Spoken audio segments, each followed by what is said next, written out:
Yo, what's going on, guys? Winner Kills here, and welcome to a brand new locals feature match. Here we are in round one to kick off the week, I guess, even though this is going up on a Friday. Yeah, things have been a little weird upload schedule wise, but got tons of awesome videos coming for you guys over the weekend and over the course of next week. Road to high rated, more feature matches, one deck, 1 month, all that good stuff. So be on the lookout for it. And I know those infamous, outstanding Earth Machine and Speedroid deck profiles, those will be coming soon. TM, right? The classic Winner Kills trademark soon, whatever that means, right? But I've got those in the back of my head, all right? Don't worry, they'll be getting uploaded at some point as soon as I can get them. Okay. But yeah, we have Mathmech, aka Process Slayers, versus Adventurer Spright. So yeah, I hope you guys are going to enjoy this match. My friend Alex on the left, and the one and only Mr. Charles Bowler on the right, aka King Chizzy. Former Sky Striker extraordinaire, now on the Spright deck. He's succumbed to the power of the gigantic Spright, and Ray really can't hold a candle to that. So here we are. But we will see a Ash and a Veiler stopping the search of off a Fateful Adventure, and then also veiling the Spright Jet. So now we're just going to see him use the other effect of the Fateful to go ahead and search a monster and discard. So he'll still get access to the Enchantress, and he'll discard the Ronin Totem, free discard there. Yeah, not really the best Ash, honestly. You could have ashed the effect to search a monster, I guess, because that's going to get him to Enchantress, which is going to get him to right anyways. I don't know, kind of a weird Ash. And then we're going to see the third hand trap now on the Gigantic, which makes a lot of sense. That's definitely an interaction point you want to hit. And that's also going to allow him to link off the Enchantress, since, Spright Elf just takes, 2 monsters, including a level, 2/rank 2 or link 2. And that's going to be actually enough to stop his turn. So we're going to see him pass over to Mathmech. Mathmech will lead with Sign Up Mining. We'll see our opponent chain Spright Elf to bring back Spright Jet. So Sign Up Mining will resolve to add Mathmech Circular, and Jet will resolve to now add a copy of Spright Starter. So a little bit of follow-up for next turn. We're also going to see a discard of the Mathmech Sigma off of the Sign Up Mining. Pretty strong card to have as discard fodder. Then we're going to see him use Circular in the hand, dumping a copy of Nabla to the graveyard. So like I said, I heard Mathmech Circular on its own is just an OTK through the help of the Mathmech Final Sigma. And I feel like we might just see that here, because there's really nothing on our Spright player's field right now that can just outright stop this, unless he has a hand trap. But of course, we know the last card in hand is Spright Starter. So this is probably just going to be a standard bread and butter OTK. And our Spright player just going to go ahead and read some of those Mathmech cards, right? It's always good to read, so long as you don't take too long to do it, right? You don't want to get caught in time. So yeah, we'll see. I mean, he does have Spright Red on field. Okay, that's fair enough. He does have Spright Red in play, so he is going to go ahead and negate Spright Red, negate with Spright Red, and sending off the Elf to negate. But his opponent didn't control a monster, so I don't think it should have destroyed the Circular. But either way, he has Diameter for follow-up, which is kind of insane. And then he's going to go ahead and go into the Alimbertion. And he'll go ahead and detach 2 off the Alimbertion to add a Mathmech card from his deck to his hand. So he will add a copy of Super Fractorial, I believe. That is a Mathmech card. Very strong one at that. And then we see him use the other effect of Alimbertion to go ahead and summon out Nabla, and Sigma effect will also trigger. And then I think he's using the effect of Sigma, or he might be using the effect of Nabla. You contribute 1 Cybers monster from a Mathmech monster from your deck. So yeah, that's what he's doing. Summoning out Multiplication, and then Multiplication and the other level 4 into the level 12. There is some level manipulation that allows him to get into the Mathmech Final Sigma, and Multiplication doubles its attack basically. Yeah, kind of insane. It doubles the attack of a Cybers monster in the EMZ. Kind of crazy. So he'll be able to do plenty of damage, enough for game over top of that Spright Red. And we're into a game 2 bread and butter OTK there for our Mathmech player.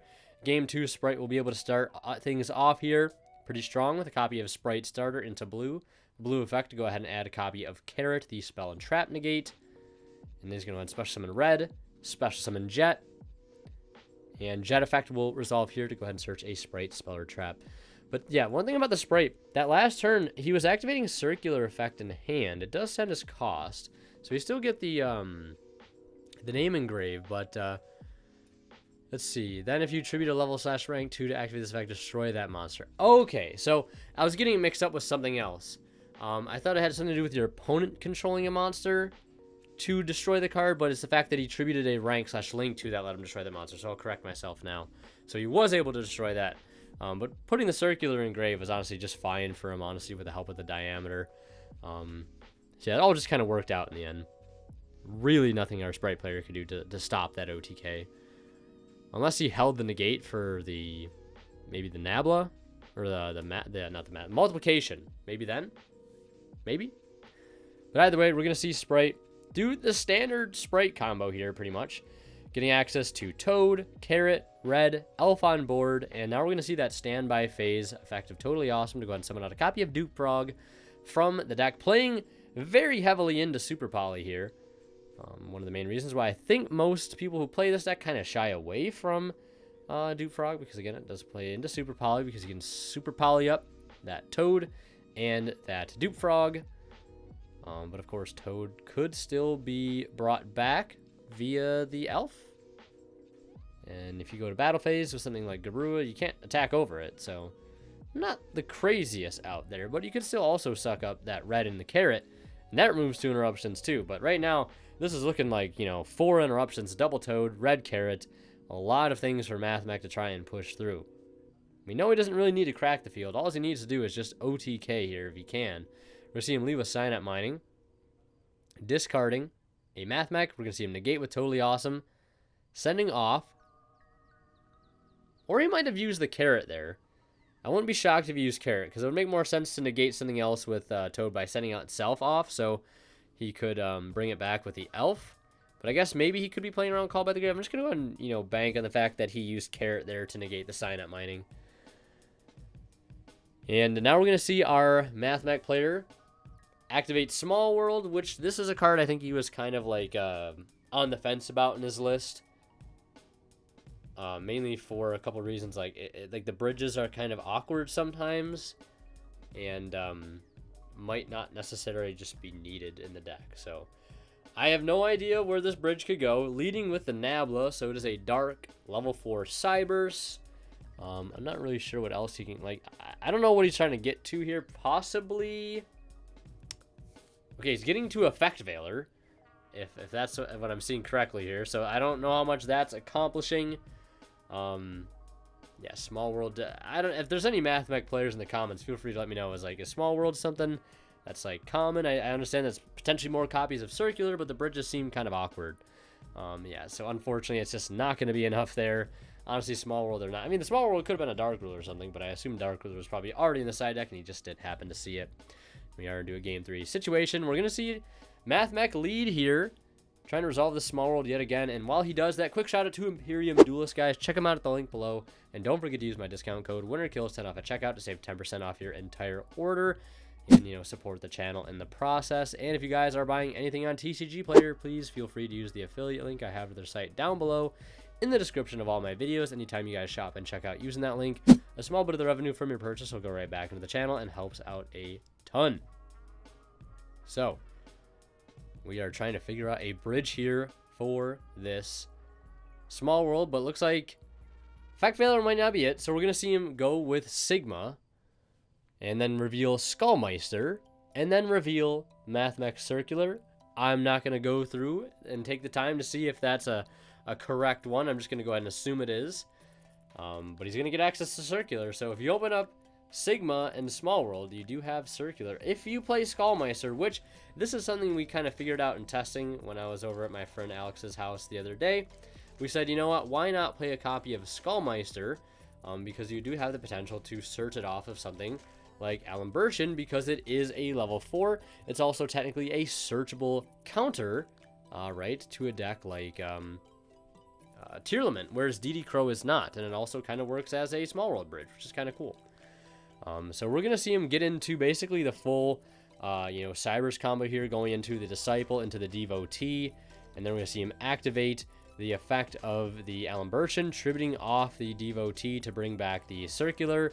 Devotee will summon out 2 tokens, link off Token and Disciple into Cyber's Wicked, link off the other token and the Alimbertian into IP Masquerena. And then he'll go ahead and get the effect of the Cyber's Wicked to go ahead and search out a Cyber's. Wicked also is not like a good card that like just helps to search stuff mid-combo. It also provides protection for Cyber's monsters. I think it makes it so they can't be destroyed by card effect. And then he's also got Lingaribo as well. And he has the Mathmech Super Factorial to help, you know, just combat the standard combo line here. Like, Factorial resolving is insane, especially with access to Diameter. That's like a Rip 3 or a Send 3. One from field, one from hand. I think banishes one from grave. I gotta actually read Laplacian. Send a monster. Send one random card from your opponent's hand to the graveyard. Send one monster from your opponent's graveyard. Send a spell trap. Okay, so it's a spell trap, monster, and spell trap. One from the one from the field, one from the hand.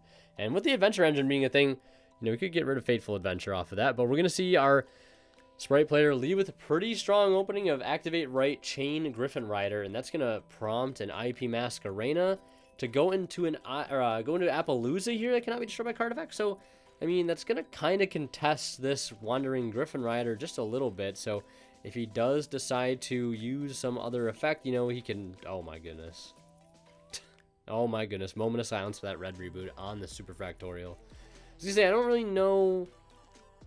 Well, I guess you want to use the IP Masquerena before the Griffin hits the field, so I guess that's fair enough. But imagine if you would have went for an unaffected Avermax or a protected Avermax. Like, that would have been kind of bonkers. Like, a lot of people are sleeping on Avermax, man. I'm telling you what, like, I don't know. Well, I do know how. The Spright would be able to out it with Zeus, so that's fair enough. But I guess I can also see Appaloosa, I guess. I don't know. But it's a use it or lose it scenario, honestly. And it's also just unfortunate that our Spright player had that red reboot and had that one of red reboot. Extremely unfortunate. The one-ofs, man. Those really powerful one-ofs like Call By, Reboot, etc., etc., you know. Love them or hate them, they're in the game, and unfortunately, we all have to deal with them in situations like this. Me as a Marincess player, too, you've got that one of searchable power trap. You bet people are putting Reboot in, not necessarily against the control decks, but against the combo decks, because sometimes the rebooting a set 5 deck puts a lot more pressure on you to OTK than rebooting one in a combo deck, because, like, you don't need to OTK a combo deck most of the time. You can reboot their power trap like Wave or Super Fractorial, whatever it may be. Whereas like a control deck, they have 5 traps in the back line. They just grab their best trap. Whereas a combo deck, maybe they're just grabbing an Imperm or something, or if they even have anything else in deck to set. But we're going to see him get to the Gigantic Spright after a little bit of comboing. You know, normally the Jet, special summon the blue, searching on the Jet, special summon the Jet, searching. He'll have to ask the Gigantic.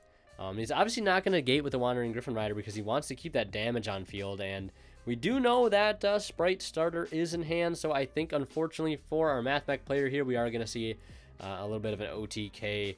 Nothing else that can be done here as he goes ahead and activates the starter to summon out Pixies, which I believe is the strongest Spright at 1400, and his opponent only having 1100. That is going to be enough for game. So we're going to see Spright Adventurer take it there 2-1 over Mathmech, Red Reboot, OP. And last but not least, a huge shout out goes to our Divine Level channel members who are Pony Start, Cadillacs84, Justin Lamb, HGA Cyber, and Mango. Thank you guys so much as always for extremely kind and generous support of this channel.